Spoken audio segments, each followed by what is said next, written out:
बस साढ़े कना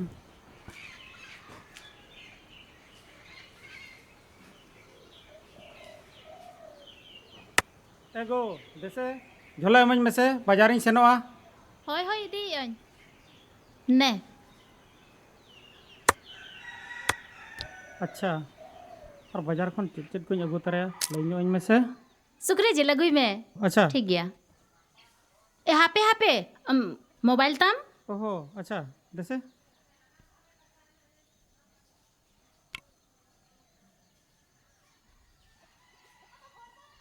ने अच्छा दिन चलाव लेन गया ᱦᱳᱭ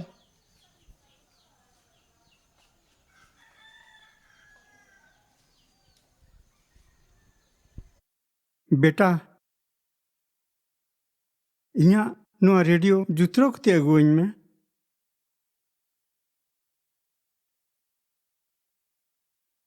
तेहेन दो टाइम बनुआ और मिद दिनिñ बनावमा।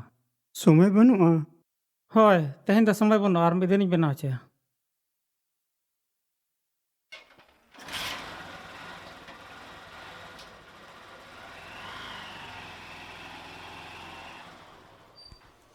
हेलो उकारे इना खन फोन इ लगाया फोन के तपे बाय लगा कना फोन चार्ज इन दोहला तन हिड़ी गई और कोड़ा तो सेनोक कना इन तो बइन समय कना हिजू आम मेनते दो होय हुनंग अदो ओड़ा रन नासे सेन के मोड़ो कना अच्छा उनको कोड़ा को तो कोरोनी को सेटर ना अच्छा कोरंडी रे होय अच्छा ठीक गया हिजू कनाኝ ठीक ठीक गया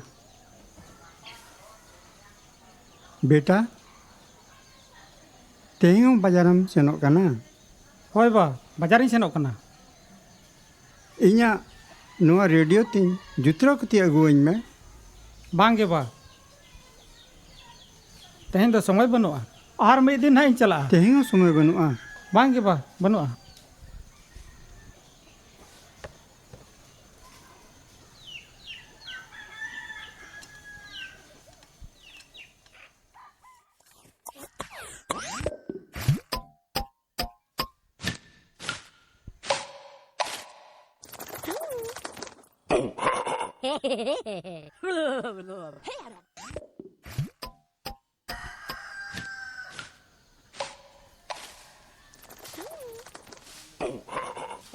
जैसे फोन इमाኝ में बेटा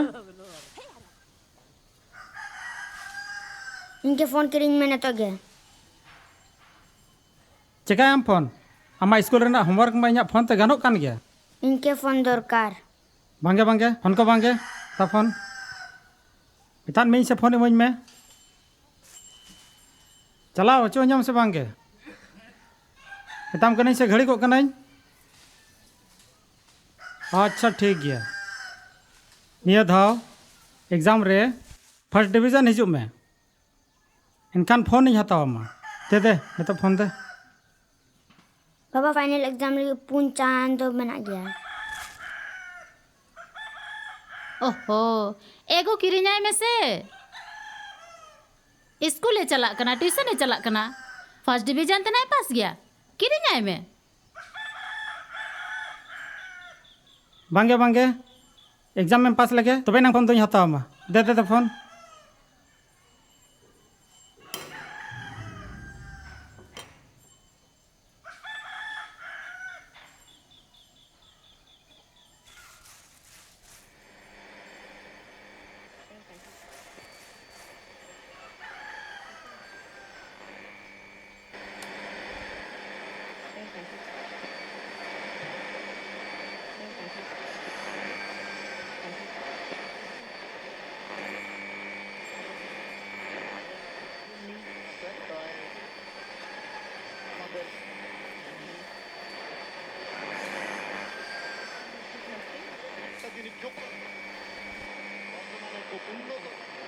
गोड़म हड़ाम नवा रेडियो चेदा बाम गिरी बेटा नुआ तो रेडियो सुमुंग तो बांग कना नुआ दो इኛ मेहनत रे कुड़ाई कना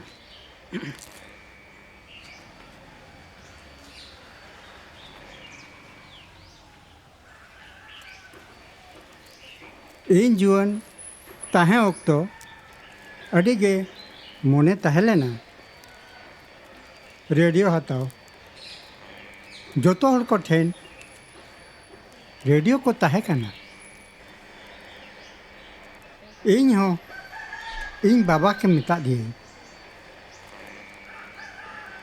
ᱨᱮᱰᱤᱭᱳ ᱦᱟᱛᱟᱣ। ᱵᱟᱭ ᱦᱟᱛᱟᱣ ᱟᱫᱤᱧᱟ।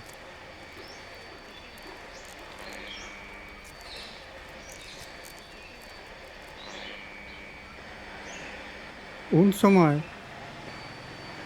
टाका पैसा हों अभाव के तहे काना। मिद दिन बाडाय नाम किएं मिदटांग टूर्नामेंट हुयुग काना जहां रे मैन ऑफ द टूर्नामेंट बेनाव लेन खान प्राइज रे रेडियो नामोगा। इन मने गोटा किएं ओना प्राइज दाले लगी आर ओना बाखरा सेता अयुब इन प्रैक्टिस किएं। आलेया मिदटांग टीम तहे काना उनको साला प्रैक्टिस किएं। प्रैक्टिस ते लगा हुई बुझाव तहें आदो मोने दो रेडियो रेगे तहें काना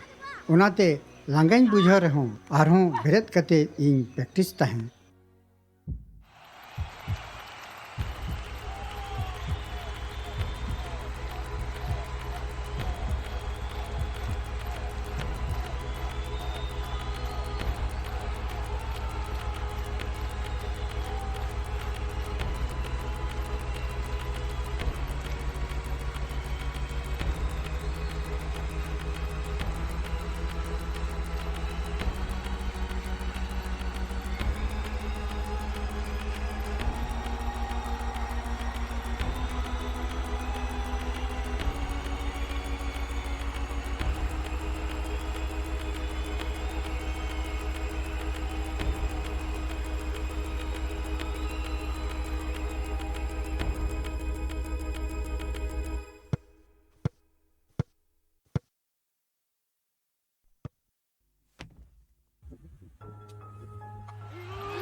टूर्नामेंट रे एहब खन गे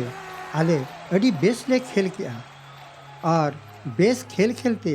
फाइनल रेले सेटलेना और फाइनल होले दाड़ेना।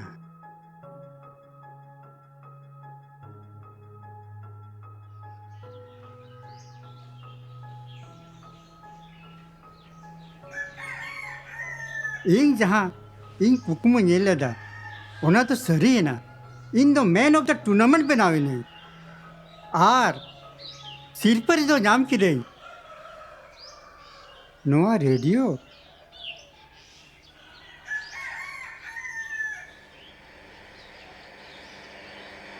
अरे रेडियो सड़े है ना।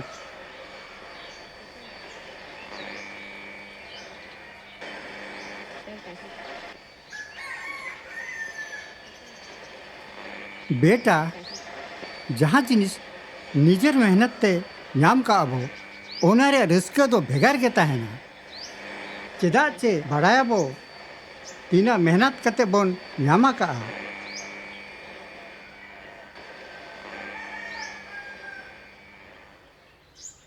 हड़ाम बामा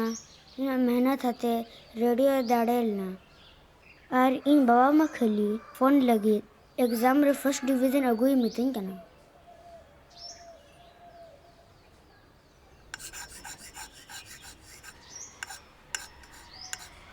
रूगे साहेद राहा के जीवन साहेद बेगोर मा जीवन बांगे ताहेना माननी जीवन हो रू रहा रिस्क बेगोर ओहो के खांडा नेडा गोटा कान ऑक्टोरे इनगे आपे गाते शिखा ताड़ामिन एतोब केदा आबुआ सांतारी आखड़ा डाहाते आपे मोन कुसी सेरेन को हेड में दीपिलाते के आजम दाबोन सोरे साखड़ा आबुआ काथा आबुआ आड़ांग रेडियो रे काथा तो तोंगे इदी किया देला ओना माड़ांग रे मानिज बुलबुली हेमरोमा कुइली लेकान लिठुर आड़ांगते मिटन सेरेन बोन आजम सांगे लेके कदम झरना गए में गोपिया तेरे तेरे यो राह मसड़िया। हड़ाम रेडियो दम ठीक है ना। होय बेटा नित मातालांग रेडियो सड़े का ना।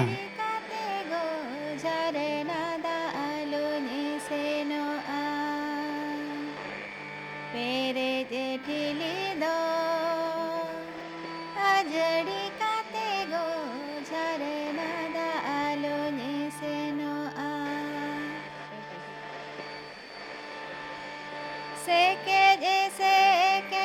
sakam sadeya Ama jiwirini tare kocoya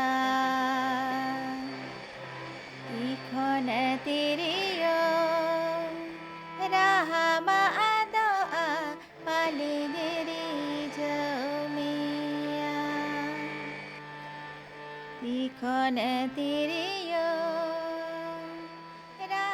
आजम के दाबन बुधन हेम्ब्रम गमके ताकिना सिबिल गाबान रोड सेरेन राहाते झारना दाग लेका निरोड़ मोने कुइली लेका लिठुर आरांगते नोआ सेरेने आरतियात बोना मानिज बुलबुली हेम्ब्रम न्यूतुम लेका आकिना आरांग हो हेरेमगे उनगे हेरेम सिबिला बुधन हेम्ब्रम गमके ताकिना गालांग गाबान कथा को हो नोआ हरियर धारती ताला दिनम तीने चेड़े को चेरोबेरो काते सेरेन इदिया को सेरमा लाफांगरे तीने चेड़े दिनम साकाम दानांग खोन आकोआ राहते आकोआ दुख आकोआ दुलर को सोदोराबन काना ओकोय कोआ आरांग दो सुमुंग बोन आजोमा ओकोय कोआ राहा दो आजम काते मोनेरे दुलर काते तिरियो राहा तारको